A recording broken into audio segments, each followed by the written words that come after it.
আজ আমি ভীষণ একটা আশ্চর্য হলাম। আমাদের বাড়িতে বট গাছের টবের নিচে এরকম ধান গাছ হয়েছে। অনেক দিন ধরে গাছটা হচ্ছিল, কিন্তু আমি ভাবছিলাম এগুলো আবার কি গাছ কি জানি। তারপর দেখছি এগুলো ধান গাছ। আজকে ছিল লক্ষ্মী পুজো, কোজাগরি লক্ষ্মী পুজো। আমাদের বাড়িতে তো লক্ষ্মী পুজো নেই, কিন্তু আমি সব পুজোই নিজে নিজে করি। তো আমি এই বসে বসে পাঁচালি পড়ছিলাম। এই পাঁচালি পড়তে আমার খুব ভালো লাগে।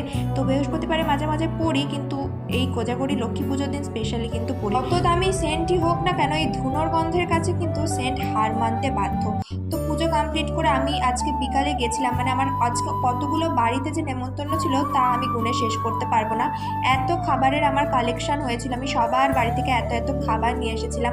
আর এই যে সব বন্ধু বান্ধবীরা মিলে আমরা বসে বসে খেলাম। দাদার বাড়িতে লক্ষ্মী পুজো নেমন্তন্ন ছিল, তারপর সুমনাদির বাড়ি গেছিলাম, অ্যাঞ্জেলার বাড়ি গেছিলাম। তাছাড়াও অনেকেই আমাদের বাড়ি এসে লক্ষ্মী পুজোর প্রসাদ দিয়ে গেছিল। এবছরের লক্ষ্মী পুজোটা বেস্ট কাটলো।